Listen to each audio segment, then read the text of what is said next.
Along with the question over which TV show or movie to watch, increasingly there's another pressing question. Closed captions off or on? David Pogue spells it out. There are a lot of TVs in the Pennsylvania household of Jason and Marilyn McMunn. We have about 10. We have a lot of TVs. And out of the 10, how often are you watching with subtitles turned on? Pretty much if the TV's on, the subtitles are on. They're not unusual. Over half of Americans keep subtitles turned on some or all of the time, especially younger people. Technically, the term subtitles means translations into your language. But these days, people use the word subtitles to refer to closed captions, which were invented to help the hard of hearing. And you, sir, should have surrendered when the empire collapsed. But the McMunn's hearing is just fine. They keep subtitles on for all kinds of other reasons. The parrot will be screaming, the kids will be doing stuff. It's a little bit of a circus. I found that I was missing things, so with the subtitles, it just made that all a lot easier. Also, because we're seeing more actors with accents. That broomstick trick only works in old films.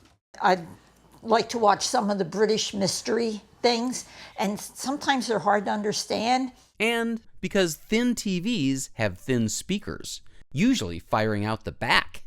As a kid, at bedtime, Rihanna even had a secret reason for turning on subtitles. I'd turn the sound all the way down and I would turn on the subtitles. That way I could still watch my little YouTube videos without getting caught. But according to the experts, the biggest reason of all for the rise of subtitles is this. Dialogue is getting harder to hear.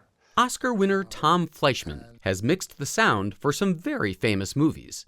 It's his job to balance the levels of the various audio tracks. Paulie hated phones. He wouldn't have one in his house. You got rain, you got pop music, you got dialogue. Yeah, it was a real dance doing this mix. But advancing technology has made his job harder. Decades ago, there was one microphone overhead. Actors were trained on stage, and they had to let the audience hear them. With the advent of lapel mics, acting styles have changed.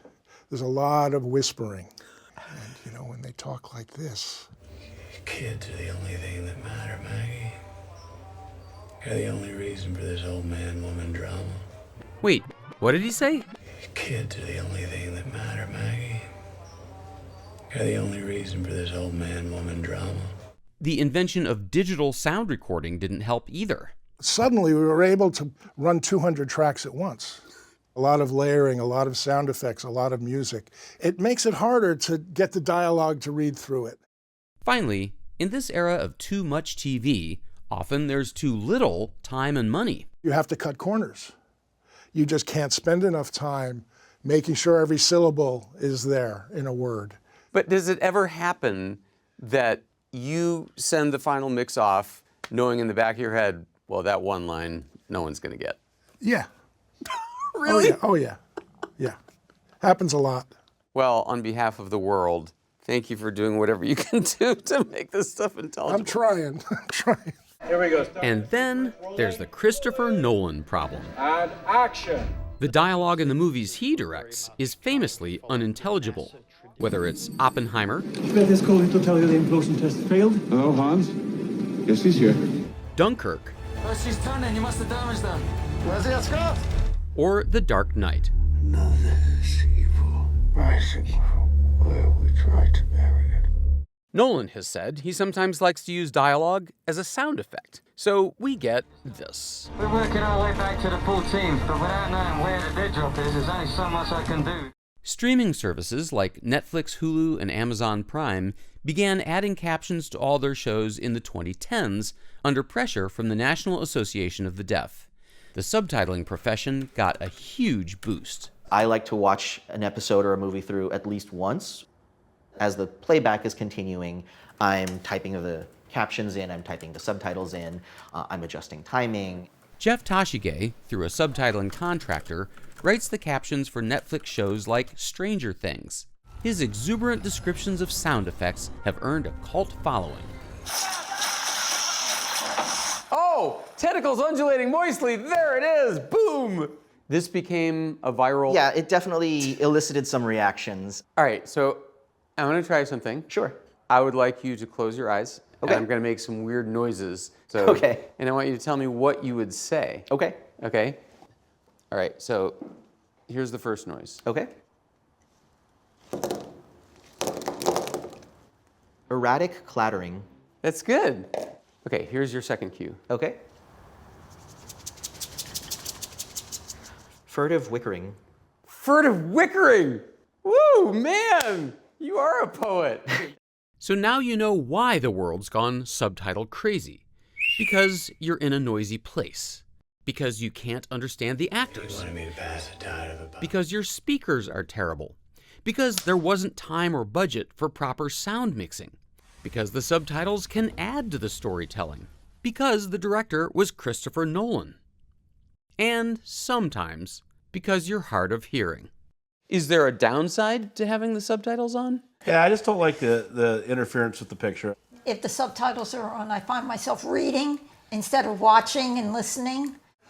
But otherwise, for the McMunn family, there's no going back. So let's say you win the audiovisual lottery and they buy you fancy surround sound systems for every TV in the house and the audio quality is no longer an issue.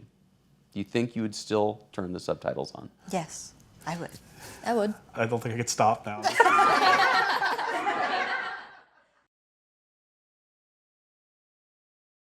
As we gear up for the big Thanksgiving meal, we may experiment with a new dish or two or try a twist on an old one. But if you're a food maker, that's standard practice all year long. David Pogue tells us about the Tastemakers, tempting America's palate. Since the dawn of dinner, food fads have formed and fizzled. Mother Murphy, lucky me. My wife uses Swanson TV turkey dinners. But who's behind them? Would they ever come to you and say, hey, you're the trend people, what should we be developing for market next year? That's what they do all the time. Sherry Fry is an insights executive at Nielsen IQ in Chicago, a spinoff from the Nielsen TV ratings company. She analyzes the public's food purchases and spots the trends. These days, here's the big one. Consumers are savvier than ever about what they're putting in their bodies and the impact that it has on their health, but also the health of the planet overall. Not all of the trends will strike you as obvious, like the spike in mushrooms. We're seeing this in beverages. We're seeing it in baked goods, shiitake salad dressing. And sea vegetables. It's time to eat more kelp. Kelp burgers, and just a variety of seaweed chips and snacks that we're finding. And ingredients thought to lower your stress levels, like ashwagandha. So it's possible that in 2024, I might see a favorite sports drink now with ashwagandha. You already do. Yes. When a food company embraces a trend by introducing a new product, here's a big secret. Sometimes they outsource the recipe. I would imagine that DiGiorno or Mrs. Fields has their own chefs, but obviously you're helping them out. Sometimes they're trying to get into new space and they don't know quite how to do that, and they'll come and ask for our help. Why? Because it's often more efficient just to hire Mattson, a food development lab near San Francisco. Yeah, this is the greatest hits hall. Katie Hagen is Mattson's insights executive. But how does Mattson know where tastes are going? By watching the young people. If you ask a Gen Z, what's their favorite food? What are they going to say? Mexican. And then second is Chinese. Yeah. And you also have a rising Hispanic population in the United States, which feeds into the desire for Latin cuisines as well. On the day we visited, Mattson scientists were working on a new line of protein-infused coffee. All right, we are starting with pH formulation A. Okay. It's a lot of trial and error. And keto empanadas, meaning low-carb, high-fat. Their first attempt wasn't a hit. Okay, first of all, it's a little mushy. It's a little mushy. We weren't able to get to the right type of dough. 6 months later, my colleague here has conducted over 100 different formulas to get to this. That's really good. What am I missing because it's keto? Hopefully nothing. Well, I don't know about you, but I smell HIT. Mattson client, Lance Lively, works for a precision fermentation startup. He and Mattson innovation chief, Barb Stuckey, served me breakfast. We are working on the future of food. Are you telling me this is not real eggs? The egg that you're eating right now does in fact contain real egg protein, but here's the thing. The egg protein did not come from a chicken. Nobody in a million years would say this didn't come from an egg. Our egg protein comes from yeast. No cholesterol and no saturated fats. So why don't we want the actual chicken eggs? The way that we need to think about producing food in the future has to change. We're going to have too many humans on Earth, and we're not going to have enough land, we're not going to have enough water.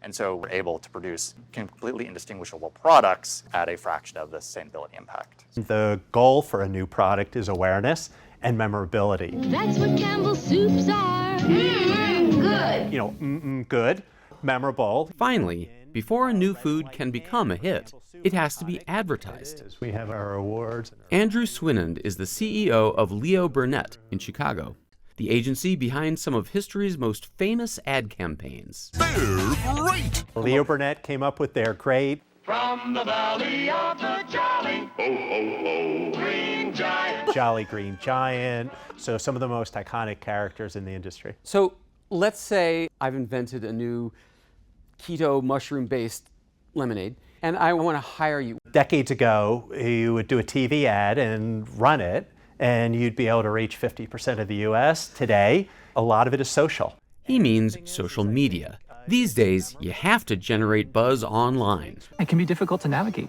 For example, to promote Bare Naked Granola, the agency mapped trails that are friendly to naked hikers. Bare peach check means friendly. That must have worked on social. Incredibly successful. And so, in the new year, the Tastemakers will be giving us food that's healthier and better for the planet, more Mexican and Asian food, and it is in products across the store. According to Nielsen IQ's Sherry Fry, more pumpkin spice. This is a 20-year trend. But it actually looks like it's still going up. When does it peak? We're asked this every year about what's happening with pumpkin spice. I think we're all wondering if there'll ever be a point that it'll peak. Would someone explain this? People make fun of pumpkin spice. People really like it. Time for a little summer refreshment, served up by Califasane. I'm sitting here in one of the biggest breweries on the East Coast, right? Yep. We're top 20 craft brewer by size in the country out of over 9,000 craft breweries. But there's one thing you won't find in all these cases of craft beer: alcohol. It's one of the biggest oxymorons out there. Great tasting non-alcoholic beer.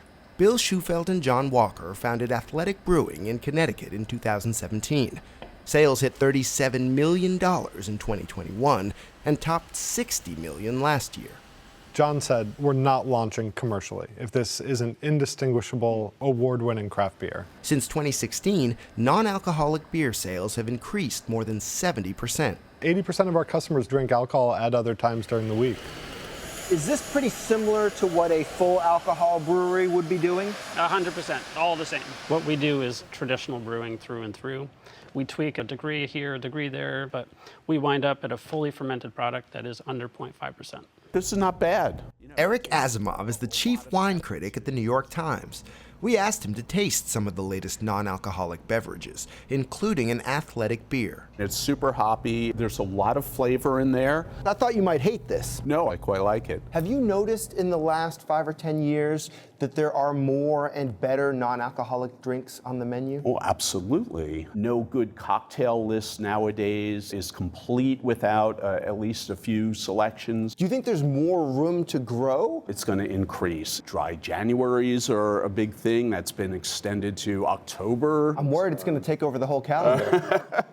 With some people, it is. You have people thinking intently about their health and deciding maybe that alcohol consumption is not a great thing. We're going to do some day drinking without the booze. Cameron Winkleman is head bartender at Manhattan in New York City. One of the country's foremost wine experts. Are you feeling skeptical? A little bit, yes. This is Pinot Noir that's been de-alcoholized and carbonated. If you were to drink a good sparkling wine that's made naturally, the bubbles would be cascading all over the mouth. And this feels more like a soft drink.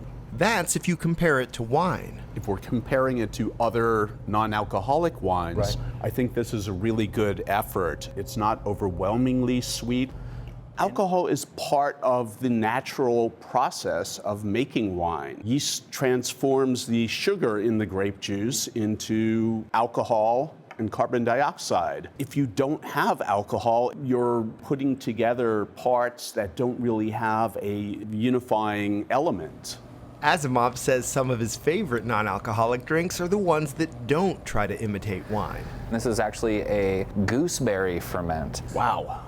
It's almost very floral. I really like that. He also liked some of the alcohol-free cocktails. A Mass Riverine seedlet that's been infused with mango, grapefruit, yuzu, and coconut water, and topped with the mango matcha meringue. Oh my, that is delicious. So concentrated and yet light and refreshing.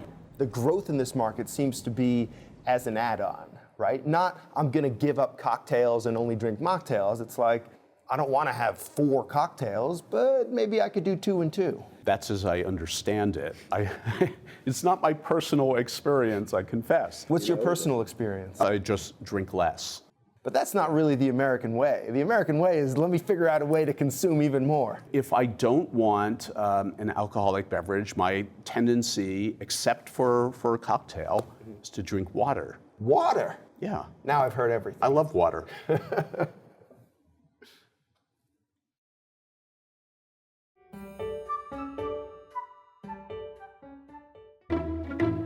You see them in fancy restaurants, food magazines, and windowsill farms.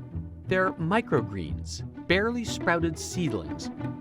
Nobody knows who first added a microgreen to a dish, but if you want to know who made microgreens a thing, it was probably these guys. You were irritating me. You kept saying, oh, that's not the right I kept size. telling him, I want him bigger, you know? Virginia chef Craig Hartman and his friend and vegetable supplier, Michael Clark, who's been described as a mad scientist farmer, yep. One fateful day in 1993, Clark asked if Hartman needed anything for his restaurant. You should grow me these baby greens. And he says to me, hey, Craig, what is a baby green?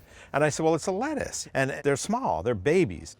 4 weeks later, Clark returned with 3 plastic bags full of these.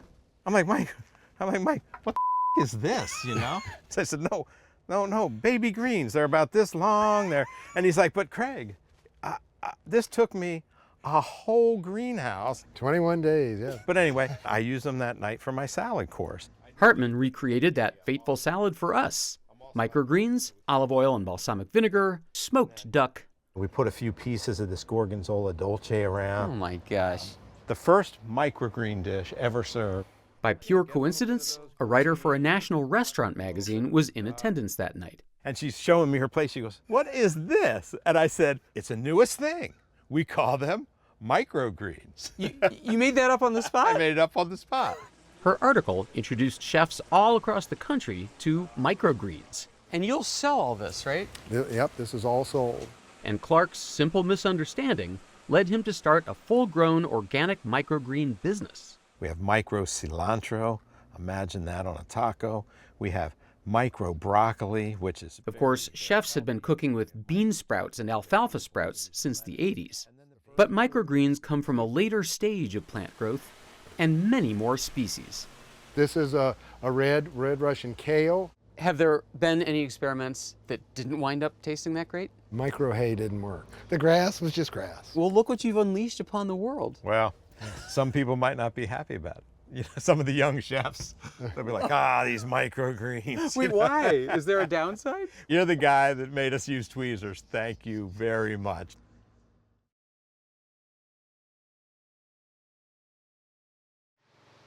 It's one of the hottest trends in fashion. Without a second to spare, here's Serena Altschul. I think I got this for like $40. Alia Alberwani loves fashion, but hardly ever pays full price. What portion of your wardrobe would you say is secondhand? About 60 to 70% of my closet is secondhand. You can find things that maybe somebody bought at full price and they never wore it, and you get to have it for a quarter of the price. And as someone who loves fashion, there's no better feeling. Al Barwani, a Houston-based doctor, is one of many hanging up old shopping habits. Got this trench coat that I love that I also thrifted. Secondhand shopping is one of fashion's fastest-growing trends. How big is this secondhand clothing market? It's a $35 billion market and growing. Billion. It's really been catching fire lately. Chris Homer is co-founder and chief operating officer of ThredUp. It's one of dozens of web-based consignment shops allowing consumers to buy and sell unwanted clothing. We're listing items every minute of every day, all day long. 100,000 plus items a day. Instead of digging through racks of clothes, consumers can browse right on their phones. The clothes, on the other hand, are held at ThredUp distribution sites around the country, where they're inspected, photographed, and eventually shipped to new owners. Did things pick up even more during the pandemic? Yes, all of a sudden having time to clean out at home, as well as wanting to change things out for things that are more casual and comfortable. I think that was one element. Another is the generational shift where Gen Z and millennials are really becoming native thrifters in how they consume. The importance of the environmental impact that people are having really has become even more in the forefront of people's minds. Right now, the fashion industry is probably the third most polluting industry. It emits about 5 to maybe 10% of the world's carbon. Allison Summer is Vice President of Public Affairs and Business Development at The Real Real, an online and brick-and-mortar high-end consignment shop.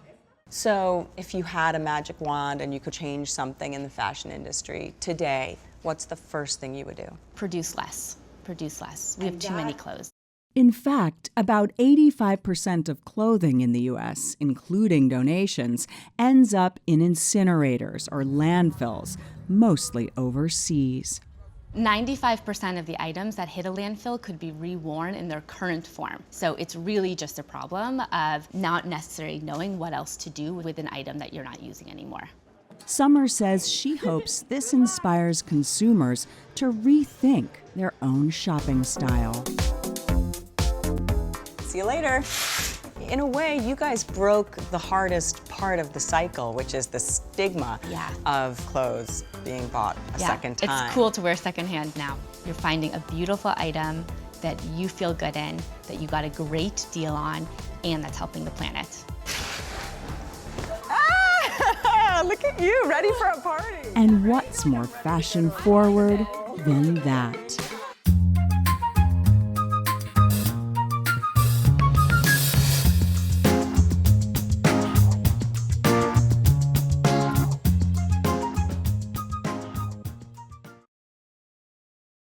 Amazon calls them fulfillment centers, warehouses nationwide where every order is picked up, then packed up, with a little help from an unlikely cast of characters, as David Pogue will show us.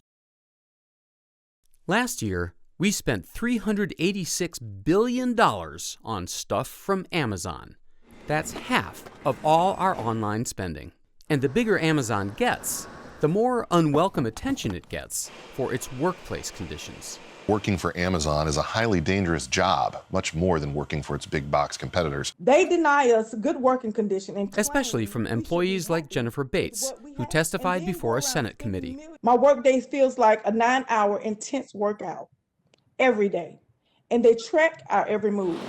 Now, Amazon points out that its warehouse workers make over twice the national minimum wage and get full medical benefits and a company-matched 401k plan. But this headline must have really hurt.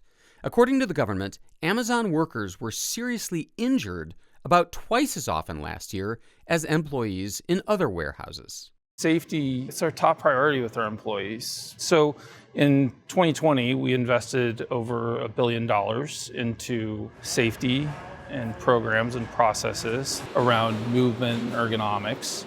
This year, we are doing an additional $300 million investment. Kevin Keck is Amazon's Director of Advanced Technology. His team invited us to spend a day in the company's secret technology facility near Seattle. Clearly, Amazon wants to demonstrate that it's working on the safety problem. I understand that not a lot of TV crews have come through here. Yeah, none. None. So why is it in your interest to show the public what you're working on? Because people can see that we are truly innovating and investing in technology to help our employees in their safety and comfort. For starters, how are the injuries happening in the first place? About 40% of our injuries are musculoskeletal. Sprains and strains and things that come from repetitive motion. Megan Huden is the facility's product development director. To study exactly how workers move, her team straps 17 orange transmitters onto employees of various shapes and sizes. David, now that you're in the suit, you can see your data displayed on screen. I tried on the motion capture suit too. Yeah, you see your movements. The one on the right is your right shoulder, and the one on the left is how your back is moving. So when you bend, when you twist, when you move side to side, it's understanding how you're moving. I'm sorry, did you say something? This experiment has already revealed one way that Amazon can reduce injuries, just by adjusting the handle positions on the crates, known as totes, that move Amazon orders around the warehouses. This tote's handle positions prevent you from lifting over your head. Oh, you don't want people lifting? No, it's actually much safer to keep the weight below your shoulders. Oh, okay. So let's try a tote that has a different handle positioning on that short side. Wouldn't this one with these holes be more convenient because I don't have to reach all the way across? I can just, like that? Actually, no. The sensor on your hand is telling us that your left wrist is rotated much farther than what is safe for any amount of time. It's because it's underhand instead of overhand. That's right. Yeah. Robots play a huge role in Amazon's warehouses, which it calls fulfillment centers. Low rider robots bring stacks of bins over to employees who fish out what you've ordered and send it off to be packaged. But the human work involves a lot of reaching up and bending down, which contributes to repetitive motion injuries. Amazon's solution? A new robot, the big yellow one you can see here, known as Ernie. Amazon's new robots are named for Sesame Street characters. The robot uses its arm to select the tote, pull it off the shelf, and then the conveyance brings that directly to Teresa. Teresa is no longer having to step up and reach into a bin to get product or bend down and pull product out. What is it that Teresa needs to do that a robot couldn't do? Teresa has to discern what product to pick. The monitor tells her what she's looking for, but that container could be full of multiple kinds of product. Now, in most warehouses, safety cages separate the robots from the people. But robotics director Kevin Keck showed us some robot prototypes. Let's just stop right there. That can share the same space with people. Kermit is an autonomous guided cart, or AGC, that we developed to help with this process of moving empty totes. Kermit follows this line. So let's test the safety system. I'll let you do the honors of setting the cone out on Kermit's path. Good luck with that, Kermit. And Kermit stopped. There's something in its way. Kermit sees that we're all out of the way, and off he goes. Crisis averted. For heavier cargo, Amazon will soon unleash a more substantial self-driving robot called Scooter. If you imagine going from an airplane to a trailer on the other side of a building, an employee would then push that cart across. We thought, hey, we can automate that. But perhaps Keck's proudest prototype is this little guy. This is Bert. This is pretty early technology. You're the first one to see it, as a matter of fact. And what is Bert carrying usually? Bert will carry packages, totes, and if an employee needed to take something to the other side of the building, they would say, I need a Bert, and a Bert would come over and take it to where it needs to go. Bert doesn't need lines on the floor. It uses artificial intelligence and LiDAR, laser pulses, to see the world around it. I'm gonna be somebody on my phone, not paying attention, and I'm gonna, hey, nice job. Your thing works. It works. It's pretty great tech. In fact, Amazon says that robots like Bert and Ernie are the most advanced warehouse robots in the world. But not because they get the job done faster. They're slower than people, but they're a lot safer. So we think that's a good trade-off. Now, to a critic, All of these robots in the room might seem to ignore the elephant in the room, that Amazon's injury rate is high, not because it doesn't have enough robots, but because the company sets too demanding a pace for its workers. Amazon told us, "We are committed to giving employees the resources they need to be successful, creating time for regular breaks and a comfortable pace, and working directly with anyone who needs additional support to meet their goals." So far, what I've seen here today are robots saving people from doing more stuff.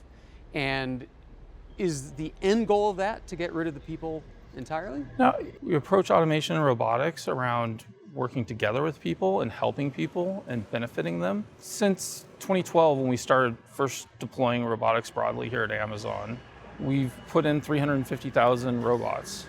In that same time, we have over 1 million jobs that we've created, and we're still hiring. Keck says that all the investments in warehouse safety are beginning to pay off. We did see in 2020, in the category of musculoskeletal disorders, through programs that we had launched, that we had reduced by 32%, which is pretty incredible. And what's the goal by 2025? It's to cut it by 50%, recordable injuries by 50%. Wow, and you're putting that out there, so we can come back in a few years and see how you did. Yep, I hope all the technology I showed you here today helps contribute to that success. All right, so June 1st, 2025, this spot. Let's do it.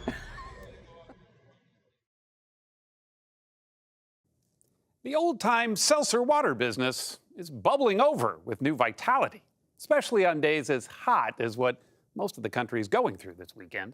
Serena Altschul, though, cools us down. You like some sparkling water with your liquors? Always, always, yeah. What was silly business for the Three Stooges is all business for Alex Gomberg. Well, almost. Ready? 1, 2, 3. Oh, wow! Yeah. He's a fourth-generation seltzer man, working at the Brooklyn-based company started by his great-grandfather, Mo. You can say it's in his blood. So what's really changed since your great-grandfather was doing this? As far as the process, nothing. Even this new machine is about a century old. Each vintage bottle is filled with just two things: New York City tap water. We chill the water to 42 degrees. Cold. And a charge of carbon dioxide. This is our carbonator. There's a paddle going around that's actually making the seltzer. Gomberg doesn't just make the stuff, he delivers it. And what's crystal clear is across America, this pressurized mix is having a moment. Oh my gosh, it's everywhere. It's like a wall of sparkling water. Melanie Hanchy is an editor at Food and Wine magazine. Should we call this category seltzer, or should we call it sparkling water? What do you call it? I think they're all variations on a theme, and I think ultimately it's just all bubbly water. To me, anything that's water-based that has bubbles in it is just bubbly water. And bubbly water, with CO2 added or carbonated naturally, is booming. Sales of bubbly water, of sparkling water, have more or less tripled in the last 10 years. And that can be really attributed to one big food trend, and that's the trend towards health and wellness, and essentially the demonization of sugar in drinks. One of the biggest sellers is LaCroix. But it's a crowded market with many brands and flavors. Some are even spiked with alcohol. Cheers! You can mix all the flavors with it and you can really feel it. For Barry Joseph, this is way more than a trend. I like to say to people, welcome to the age of effervescence. He's an expert on the subject. He even wrote the book on it. We wouldn't have seltzer today if it weren't for Joseph Priestley. At the end of the 18th century, this scientist on the side was fascinated with how when you would hold CO2 over water and you combined it together, that carbonation would stay in that water if you held it under pressure. So it's water plus an experience. That's right. It's that experience of having the water enter their mouth and create this taste sensation that can be sometimes shocking, sometimes crisp, sometimes harsh, but always satisfying. So some people will say, oh, I'm not a seltzer person. I'm a sparkling water girl. What does that mean? I would say it's all the same thing. It's all just branding, it's all just marketing. It's all just carbonated water. What would the world be without seltzer and sparkling water? As some people would say, much flatter. Seltzer, sparkling water, whatever you call it, it's making a splash with all ages, including my daughter, who tried it with milk and chocolate syrup, an old-fashioned treat known as an egg cream. Yeah. Yum? Is that yummy?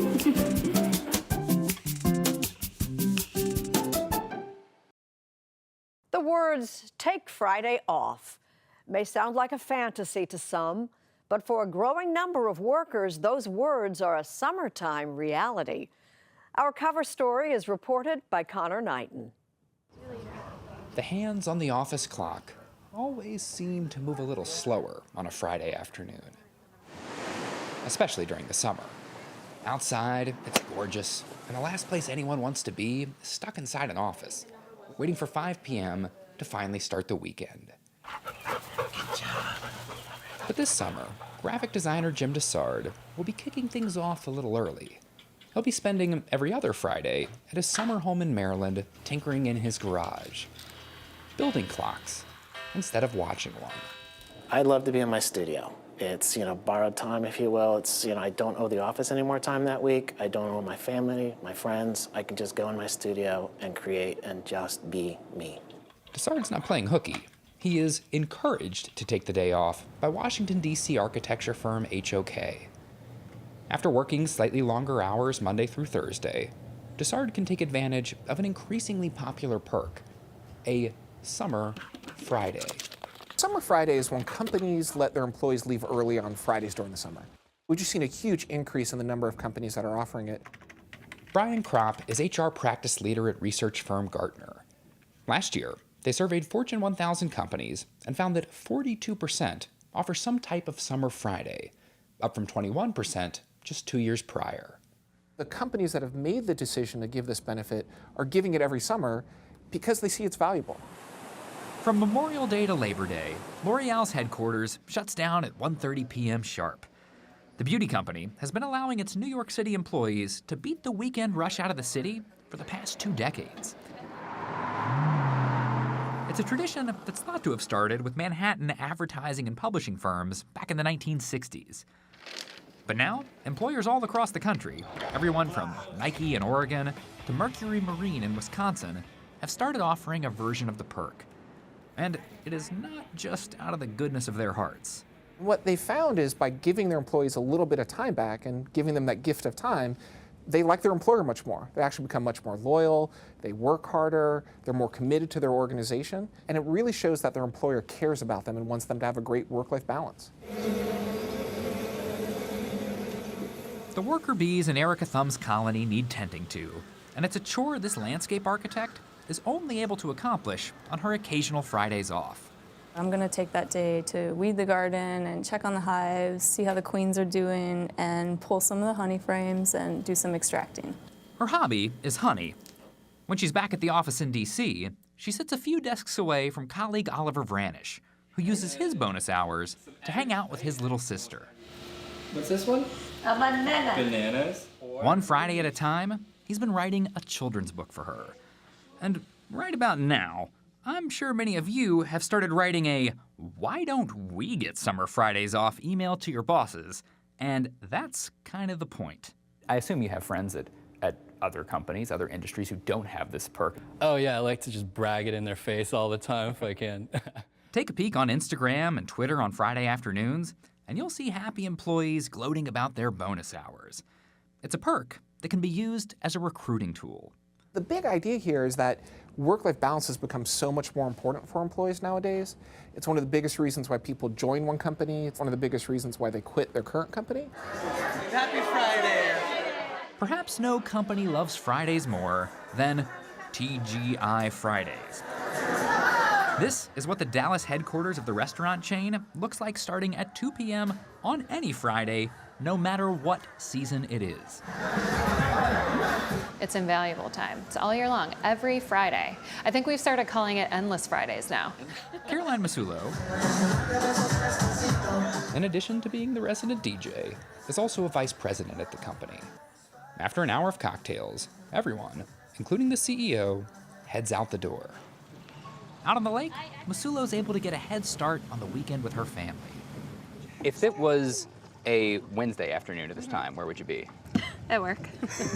So Probably driving home from work, sitting in traffic, so this is a nice change for sure.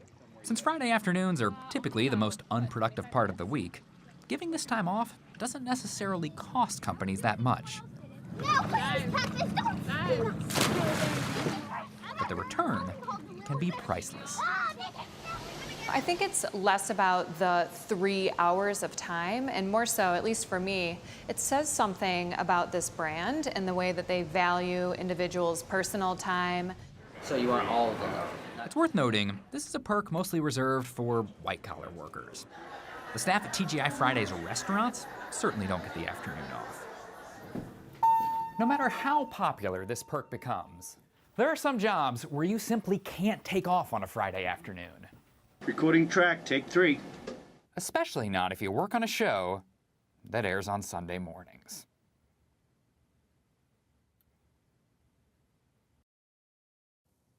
Father knows best about a lot of things, we'll all agree.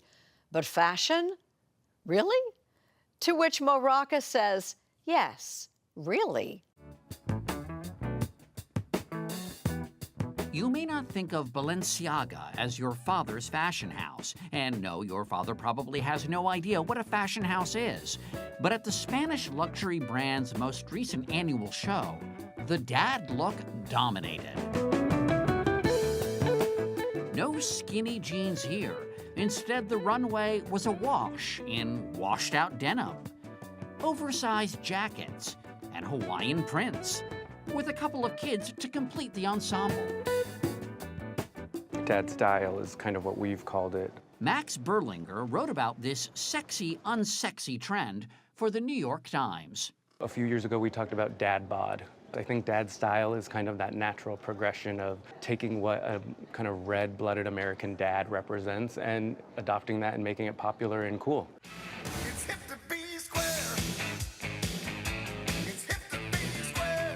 Dadcore, as Vogue dubbed it, wasn't always cool. Former President Barack Obama said he was unfairly maligned for his jeans. But one of the look's actual founding fathers wasn't even a dad when he sported dad wear in his own 1990s sitcom. You gonna see her again? Friday night. Jerry Seinfeld is kind of a good dad, kind of the high-waisted light denim, kind of a chunky white sneaker. By the way, Elaine does not need to know about anything. Hey. I dig. What are dads gravitating towards now? So it's definitely still about, it's the chino that's having a comeback. Erica Russo is a fashion director for Bloomingdale's. You can't talk about dad style without talking about the Hawaiian shirt. It's having such a comeback. Love this. So if you think about, years past, dad, Hawaiian shirt, chino shorts, it would always be something like, but actually now it's something like, yes, looks so good, so now, so happening. And with dad wear, things we wished never happened are suddenly happening. The fanny pack. A lot of people consider it the fashion third rail. Yes, well, you know what? Fanny pack is a fanny must because it is having such a moment. This is for all day wear. You wear it on a crossbody like this, looks fabulous, a little bit slung, you just look cooler. So these are the must-have. These are the Gucci dad sneakers, characterized by this more thick sole, this more exaggerated look. Love it when it's distressed. Actually, the more distressed, the better. Feels a little bit more like a heritage shoe. Wow. So you can wear these on the runway and for raking leaves. Absolutely. How much do these retail for? So these are around $1,000. Uh-huh. Retailers may love the trend, but what do the actual experts think? Okay, so these are your Air Dads. These are my Air Dads. Lance Sommerfeld is the co-founder of City Dads Group, which connects thousands of fathers around the country. I think dads should walk out of their homes every day in what they feel comfortable wearing. Mm-hmm. The dads we're seeing these days are chaperoning field trips. They're the ones at the doctor's office appointments. They're the ones who are helping their kids with homework. Yes, dad wear is an aesthetic dictated most of all by comfort. This is a more monochromatic look than I'm used to with you. Well, it's really the only thing that I had that was clean today, so. Got it. Yeah. For Gavin Boyle, the dad look comes naturally. He's a father of two and a senior producer at CBS Sunday Morning, so for all our sakes, this better go well. Okay, so this is the weekend look, and you could use this for anything from... Well, from anything to mowing the lawn to going to Home Depot, things that I do during the weekend. Okay, and it's comfortable. And it's comfortable. Let's talk about what's going on downtown. Your pants. What about them? They're jeans. And Erica Russo, it turns out. Erica, this is Gavin. Hi, Gavin. Erica. How are so you? nice Pleased to meet you. Likes him. Assess his look. Yeah, so Gavin, you know, he's rocking actually the look that we're talking about right now. He's kind of working with an oversized shirt here, a light denim wash. What do you think of his footwear? You know, he's actually has this more of the aggressive sole sneaker on. Definitely feels like it's lived in. And would you slowly turn around for Erica? Yeah, Erica, my pleasure. Still, Erica thinks Gavin is due for a fashion reboot. And if you've ever watched TV before, you know what's about to happen. Oh, Nice, like nice. Look at you. All right. Gavin, how do you feel? Well, I feel very comfortable. I feel like, easy breezy. I feel like I'm on an episode of The Love Boat. It's great. And to finish off the look, And it just feels fresh. You can carry some of your essentials here. It's kind of hands-free, really ease. Once again, comfortable. My two sons are going to love this on television. this Father's Day, it's worth remembering. $800 Ferragamo fanny packs may come and go, but dads are perennial. Thank you. Now, can I say one thing to you all? You're fired. Not you. Smartphones and other gadgets deliver a wealth of information, but are they also causing a brain drain?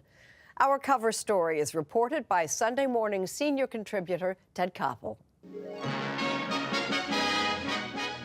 50, 60 years ago, television was the threat. It would, we feared, rot our children's minds, our minds, diminishing our attention span, addicting millions to mindless drivel. Huh? What? And I think there are those who would say, and they were right. So what's different about today and the internet? I think every technology that changes the way people live inspires exaggerated hopes and fears.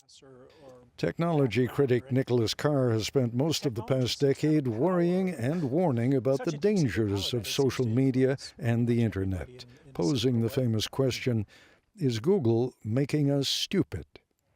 We've never had a technology like a smartphone, where it's with us all the time. So I think this is something new in human history.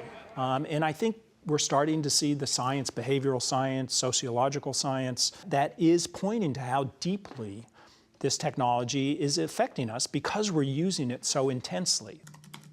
That's the focus of Byron Reeves' research. He's a professor, what they call a media psychologist, at Stanford University. Professor Reeves developed a way to accurately track our digital lives. How do those 2 to 3 hours a day break down? To view that 3 hours of content, on average, I am turning that phone on and off 300 times a day. And that's just the average. There are a lot of people that are turning it on and off 5, 6, 7, 800 times a day. So it's going on, going off for an average of 10 seconds. You're making my brain hurt. What are you talking about? Take a news story in a Sunday morning television program. What a brilliant idea. I don't know, how long does one last? 2 minutes, 10 minutes? Oh, no, this one will probably last 9, 10 minutes. Okay, so it lasts 10 minutes. I'll just talk about Stanford students for a second. If you put software on laptop computers and smartphones to measure how long they spent with any given segment of life that they attended to, how long they wrote their paper, how long they watched the news story, it's about 10 to 20 seconds. But wait a second, I've got a 9-minute piece here. Yes. I want them to watch the whole damn thing. Not going to do it, most likely. It's going to be atomized, and fragmented. That sounds, Byron, like a formula for confusion. It could be, but oftentimes we find it's done with a progression of screens that at least kind of makes sense to me. Because you might have said something that's really important to me in minute 2, and I want to get right to that. What becomes important to us is the next new thing that comes along in a matter of seconds. That's what grabs our attention. And we begin to, not only do we begin to ignore the need to think deeply and quietly and contemplatively about things, but we begin to see that as a waste of time because it stops you from grabbing the next new bit of information. Facebook was the first among the social media companies to turn those short and shallow attention bites into a hugely profitable business model. They realized that advertisers could just be given what amounts to a one-click roadmap to our brains, showing them, as we flitted from one subject to another, what we liked and didn't like. Meet Justin Rosenstein. Is it fair to describe you as the creator of the like button? Co-inventor, yeah. Co-inventor. Tell me what you were thinking of when you first co-invented. The idea was, could we make it one click really easy for people to be able to share little bits of positivity and affirmation in the world? And when did you first come to realize that there were, I don't know if you want to describe them as problems, complications? Yeah, it's been interesting to see how it's played out as this kind of double-edged sword. I think it's very dangerous right now to have a business model in which the way that these companies make money is by selling people's attention to advertisers. So regardless of whether they have good or bad intentions, the financial incentives just lean you more and more toward trying to get people to stare at their phones. And as a result, we see that influencing the level of depth that we're able to think at. We see that influencing our politics. A BuzzFeed analysis of top election stories on Facebook during the final 3 months of the 2016 presidential campaign confirms Rosenstein's fears. Fake election news stories from phony sites significantly outperformed stories from major news outlets like the New York Times, CBS News, and the Huffington Post. The notion that major news outlets see themselves as professional gatekeepers carries less and less weight. The gatekeepers, the editorial gatekeepers, the journalistic gatekeepers have been overthrown. And I think there was a general sense that that was liberating in the early days of the web and the internet. We can do this ourselves. It will democratize media. And we now know that those enemies, the people we thought were our enemies, the gatekeepers, actually played a very valuable role. I wish I could tell you that we're going to be able to stop all interference, but that just wouldn't be realistic. While Facebook and Twitter are undertaking efforts to limit the spread of misinformation online, the fact remains that all these internet companies see themselves as distribution vehicles without any clear editorial responsibility. And in 1996, Congress actually passed legislation to that effect, Section 230 of the Communications Decency Act. They were simply a platform which information flowed on, so there was no responsibility to curate, police, or in any way review the information that appeared on your platform. Senator Mark Warner is one of the tech industry's best informed and sternest critics. Candidly, your companies know more about Americans in many ways than the United States government does. What would happen if they began exercising real discipline over what goes out? And we're talking what? Billions of items a day. Billions of items a day. And these companies would fight against that regulation tooth and nail. The internet, Senator Warner reminds us, has been weaponized. Interference in our elections, threats to our infrastructure, undermining confidence in our institutions. My fear is that we may be investing in the best 20th century planes, tanks, and guns when much of the conflict in the 21st century will be in the realm of misinformation, disinformation, and cyber warfare. And I'm not sure we're ready.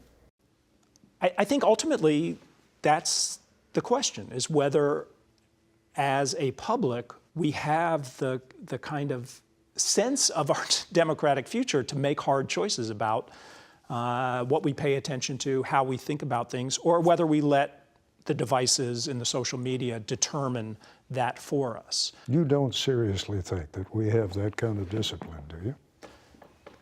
I don't see any evidence of it. Justin Rosenstein left Facebook some years ago. Today, he's the co-founder of Asana, a software company that enhances workplace productivity. There's a lot of concerns that I have about that technology will continue to erode our attention span, make it harder for us to focus on important social issues, make it harder for us to think clearly, which is critical to having a functioning democracy. At the same time, I think there's a huge opportunity for us to reimagine these tools and redesign them in order to be a huge boon to civilization. The opportunity there is for us to become the most informed, most compassionate populace of all times, and to be the most functioning democracy of all times. But it's a real fork in the road. I worry that if we continue with business as usual, we run the risk of kind of walking off the cliff of civilization while staring at our phones.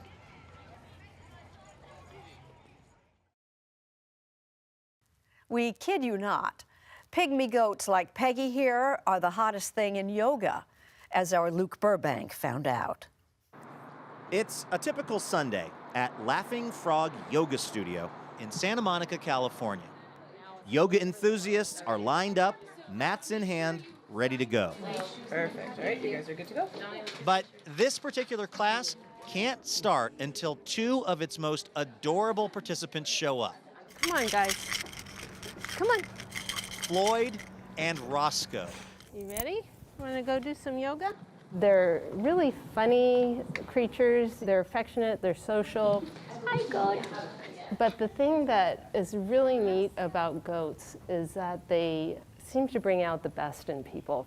Tack the toes, lift. Michelle Tritton is Floyd and Roscoe's mom. People really have a good time with them. They say things like, "This is the best day of my life. I can't remember the last time I smiled this big." And so it's like, they make people feel good. The goats have no boundaries. They'll do anything. And she means anything. You got peed on? Yes, yes, which I believe is very lucky. So hopefully now I'm going to win the lottery this week or something good is going to happen, since my mat is a little bit wet. If yoga is all about breathing, then goat yoga might be all about laughter. Now, goat yoga just seems like something they would have invented in Southern California. But it actually got its start in 2016, almost 1,000 miles to the north. So this is where the magic happens, as they say. It is. In the central Oregon town of Albany. I had been at a point in my life where it was really a mess. I was going through a divorce, got diagnosed with a disease, and so I would come home every day and spend time with the goats, and it's impossible to be sad and depressed when you have goats around you. Hi, guys. Lainey Morse started offering this goat therapy to others, hosting goat happy hours, where people could just come and hang out with the goats. That led to a conversation with a friend who, it just so happens, is a yoga instructor. The goats are all around us, and she's like, "You should really let me have a yoga class out here." I said, "Okay, but the goats are going to be all over the humans. You know this, right?" And she was like, "Cool." The idea took off immediately. Thousands of people were lining up to do these classes, and at the end I had like 2,400 people on this wait list to do goat yoga. In fact, it proved so popular that Morse eventually quit her marketing job to run goat yoga full-time. I have big and small, old and young, people who've never even tried yoga before coming to these classes. There's no denying that more and more people are seeing goats less and less as just livestock. And goats looking cute and making silly sounds seem to be popping up everywhere, from the Country Music Awards. Like everybody else in Nashville, we're all caught up in the biggest workout craze this year. Goat yoga! To YouTube. Front and center, thanks in part to Leanne Laracella. She was working as a corporate event planner when she got 2 baby goats on a whim. That's Ansel over here. He's kind of the king, and this is the queen of the herd. Those were my first 2 rescues. What surprised me about being a goat owner was how much I liked it. Working outside with goat poop and hay and straw, and the more time that I spent cleaning stalls, the less that I wanted to go back to the city and go to work. So I took the plunge and quit my job with 0 plans. And on my first day of unemployment, Instagram featured one of my photos on their homepage, and I got like 30,000 followers within a few hours. I took it as a sign that I was on the right track. Today, Laracella's full-time job is caring for the Goats of Anarchy, her Instagram-famous herd of mostly disabled goats from her home in rural New Jersey. Luckily, because of social media, people are finding out there's a crazy goat lady in New Jersey that will take your goat with no legs. Are you okay with us putting that message out on CBS? Yeah. That there's a crazy goat lady in New Jersey that will take your special needs goat? Sure. And if there's an especially legendary goat, sort of the Kim Kardashian of ruminants, it would have to be Polly, a blind goat that, according to Laracella, suffered from anxiety attacks unless it was wearing a duck costume. And yes, Polly's story is now the subject of a kid's book. And it took her a while, but even Laracella has embraced goat yoga at her farm. At least her version of it. We use full-size goats. We don't use baby goats, so this is yoga at your own risk. And just let your hands fall into A risk I was willing to take. So on your breath in, you'll just open through the heart space, lift the tailbone, shift your gaze forward. In the barn that started it all, back in Albany, Oregon. Like and this? maybe kiss your goat. It was fun, and actually a little harder than it looks. What with all the adorable distractions. Just take a goat break. Yeah, you can totally take a goat break. I like it. So your breath in will reach the arms up overhead. The petting break over, we got back to the session. Before wrapping things up in the customary goat yoga fashion, with a chant of Namaste. The light in me bows to the light in you, Quincy.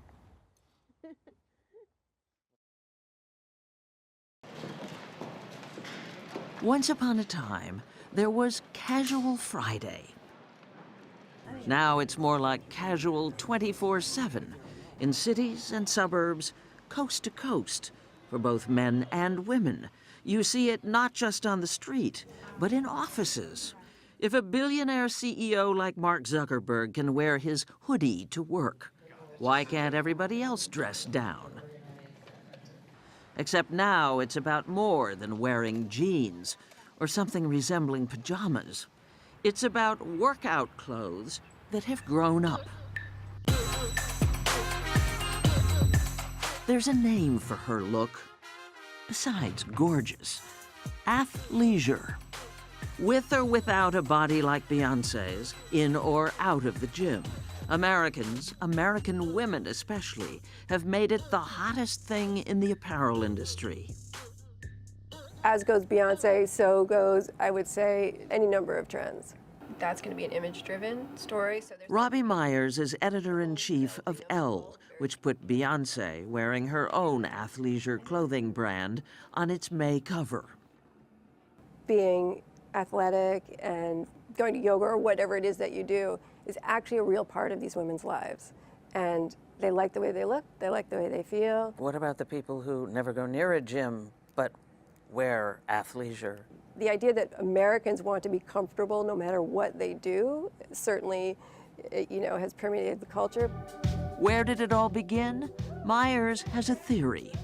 You might want to go back to Jane Fonda and the famous workout tape of 1982. Are you ready to do the workout? Athleisure, way before it was called that. In 1998, along came Lululemon with premium-priced yoga apparel that took to the streets. Which brings us to 2015. Americans spent nearly $44 billion on so-called activewear, up 16% over 2014. Meanwhile, denim sales have taken a hit, down 5% or more every year since 2013. Athleisure companies such as Fabletics have caught the wave. I think when we started, we realized pretty quickly we were on to something big. But it is very rare to be able to grow a business to $200 million in a space of 2.5 years. Geraldine Martin Coppola is general manager of El Segundo, California-based Fabletics, an athleisure line whose co-founder and inspiration is the actress Kate Hudson. I am kind of obsessed with the splatter print. See the leggings? They were the leg up that launched athleisure, for women anyway. What's your best-selling item? Our leggings. It's a core essential style that the company was founded on. Pads on it. Sean Kearney is head of design at Fabletics. We update it in great colors, textures, prints, this little more purpley pink. They create whole themed wardrobes. What's going to be the wow factor? It's fast fashion. From design to delivery, 8 weeks. Fabletics lives mostly online. Paying subscribers get discounts. New collections are released the first of every month. That's it. Nice. But with plenty of incentives in between to lure shoppers. Guys, look at me. Feast your eyes on Jamie and Ken, brand ambassadors doing for the Fabletics blog. Nice. Align the feet. Perfect. What you do, right? Poor guy. Yes. Only in your dreams. There's a ton of things happening with the community, with social media. We have several million followers on Facebook. It's just been easier to talk to the customer. The company has now opened 7 retail stores as well. What you notice there, in addition to all the different ages and body types, is high-tech textiles. How big a factor is the whole concept of performance fabrics in this whole athleisure revolution? No, it's absolutely huge. Durand Guion is vice president for men's and kids fashion for Macy's. It's everything from keeping you warm and keeping you cool and whisking away moisture. Think fancy new synthetics, with sunscreen in them even. But the magic word is compression, meaning snug and stretchy. You've got And you've got that compression pant there. Why are they called compression pants for men and leggings for women? Because guys wouldn't buy them if they were called leggings. They wear them under shorts. But the biggie for men is the lightweight, slimmed-down sweat pant, now known as the jogger. The influencers for men's athleisure Are really the superstar athletes, the Steph Currys of the world, the LeBron James, the Russell Westbrooks. But athleisure has also made it out of the locker room onto the runway. Here, Alexander Wang for H&M. My real gut on this is that this is something that is here to stay. Oh, I don't think it's a fad.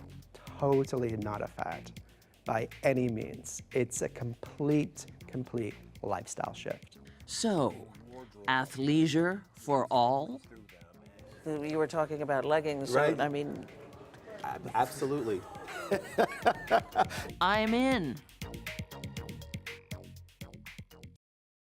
Keep your arms up, reach for the sky. For Sean and Kelly Glass, the value of this session with yoga master Adeoye Mabogunja is not just the workout, Exhale, downward facing dog. but also the fact that they can do it in their own living room.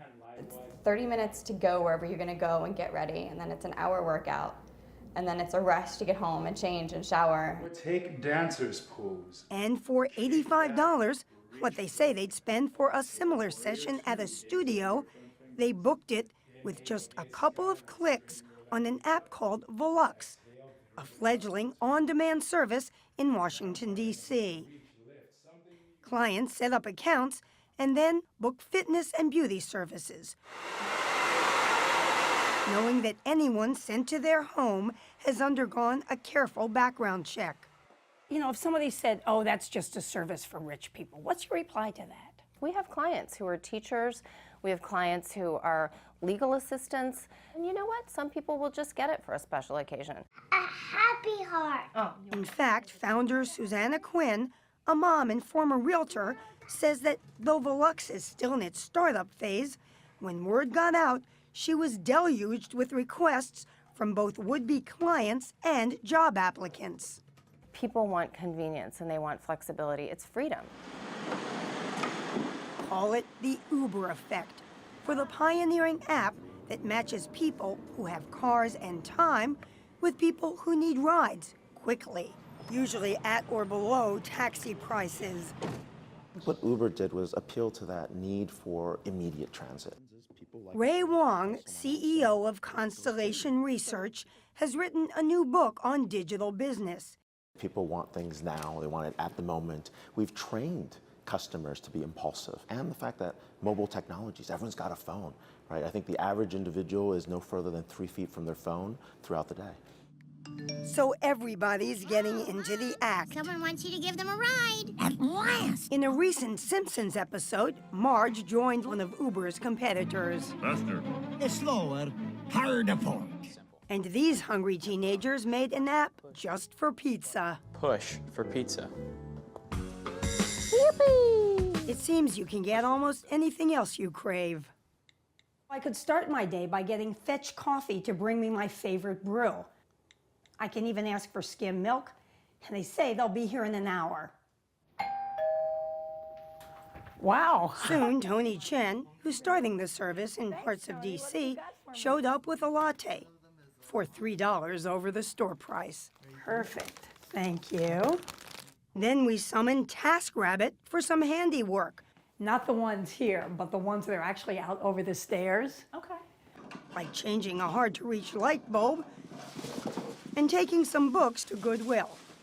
Cost $40 for an hour.